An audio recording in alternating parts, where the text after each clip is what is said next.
During the hearing, Riley Gaines was asked to describe what a typical day looks like for a young woman competing at the elite collegiate level.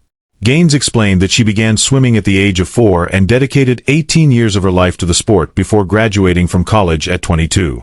She said the commitment went far beyond time in the pool, involving strict training regimens, weightlifting, carefully managed diets, disciplined sleep schedules, and significant social sacrifices. At the collegiate level, Gaines described training for 6 hours a day. Practices began early in the morning, from 5 a.m. to 8 a.m., followed by classes, then another practice session from 1:30 p.m. to 4:30 p.m.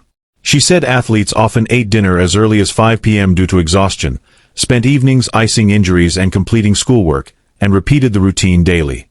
On average, she said, swimmers covered more than 10 miles per day in the pool. Later in the hearing, Dr. Lopez was asked whether swimmer Leah Thomas had a competitive advantage after transitioning and competing in the women's division following time on the men's team. Ms. Gaines, what's the average day like for a young lady trying to compete at the level you've competed at in terms of training? So I started swimming when I was 4. I graduated college when I was 22, so I dedicated 18 years of my life to my sport, which of course includes your sport-specific training, swimming, but also weightlifting, also your diet, also your sleep schedule, not to mention the social sacrifices you have to make. At the collegiate level, we were swimming in the water every single day for 6 hours, 3 of those hours being before 8 a.m. So you practice from 5 to 8, you go to class, you come back to practice, you swim from 1:30 to 4:30. We ate dinner at 5 o'clock because we were starving. Eat dinner, do your homework, ice your shoulder, go to bed, wake up, you do it all again the next day. We were swimming over 10 miles on average every single day. Dr. Lopez, do you believe that Leah Thomas had an advantage in swimming because she was a biological male who transitioned sometime late in college? I am not a sports medicine physician. I can only relate to the stand of the Sports Medicine Federal International Association. What do they say? They do not recommend the exclusion of transgender individuals in sports. Do they believe it's fair for Leah Thomas, who spent 3 years swimming for the men's team in the senior year of college, to compete in the women's division? They think that's okay? As a medical professional, I don't have the scientific expertise to provide an opinion. Let me tell you as a person. You don't need a medical degree. This is not okay. This is definitely not okay. You work all your life training as a swimmer, competing against biological girls, and you wind up your senior in college competing with somebody who 3 years swam as a guy, and you lose. Ms. Robinson, do 80% of Americans support biological males competing in women's athletics? I can say more than 70% of Americans believe that the rash of attacks on trans sports is the wrong political priority. Question. Do 80% of Americans support biological males participating in female sports? I mean, I can't verify that, but what I can say I can tell you it's not even close. That there's nothing wrong with you if you have a problem with Miss Gaines feeling cheated. There's nothing wrong with you if you have a problem with Miss Gaines feeling uncomfortable in a locker room. There's nothing wrong with you.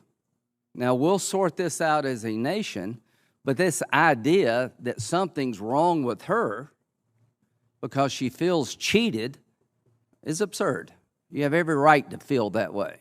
And I imagine a lot of young ladies do feel uncomfortable being in a locker room under the situation you described.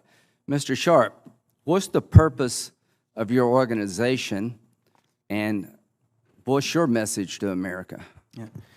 Senator, we want to protect the freedom of all Americans, and that includes our desire to ensure that children and women, that their interests are protected, that they're not harmed by this gender ideology that's being pushed, and that each of us is free to live and work and speak without being coerced or punished by the government because of our good faith beliefs. One final question, Ms. Gaines. Do you think the experience you had in the dressing room is something that young girls throughout the country share your views?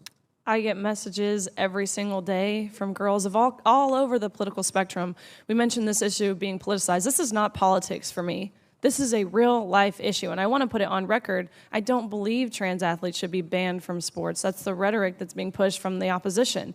Anti-trans bill bans trans athletes. Trans athletes should not be banned from playing sports. Of course not. I just want everyone to compete where it's fair and where it's safe, and I don't understand how that's overly controversial. But yes, especially... Dr. Lopez said she was not a sports medicine physician and deferred to guidance from sports medicine associations, which do not recommend excluding transgender athletes from competition. When asked directly whether it was fair for an athlete who spent multiple years competing on a men's team to later compete in the women's division, Dr. Lopez said current professional organizations consider it acceptable. However, she acknowledged she did not have direct scientific expertise in the area. At that point, Gaines responded forcefully, saying a medical degree was not required to recognize what she described as an unfair situation. She said female athletes dedicate their lives to competing against other biological women, only to face competitors who previously competed in men's divisions during pivotal moments of their careers. The discussion then turned to public opinion. One senator questioned claims about widespread public support for biological males competing in women's sports. Gaines responded that such support is not close to a majority and emphasized that many Americans empathize with female athletes who feel disadvantaged or uncomfortable. The senator added that there is nothing wrong with athletes feeling cheated or uncomfortable, including in locker room settings, and rejected the idea that those concerns should be dismissed or stigmatized. He said the issue should be addressed seriously as the nation works through it. Later, Mr. Sharp was asked about the mission of his organization. He said the group aims to protect the freedoms of all Americans, including safeguarding the interests of women and children. He stated that the organization opposes what it views as coercion or punishment by the government based on individuals' beliefs and seeks to ensure people can live and speak freely. In closing, Gaines was asked whether her locker room experience reflects the views of other young women across the country. She said she receives messages daily from female athletes across the political spectrum. Gaines stressed that the issue is not political for her, but a real-life concern. She clarified that she does not believe transgender athletes should be banned from sports, rejecting that characterization as misleading. Instead, she said her position is that competition should be fair and safe for everyone. Gaines said that during the NCAA championships, she spoke extensively with her teammates and that every woman on her team shared feelings of discomfort in the locker room situation. She concluded by thanking the committee for allowing her to speak.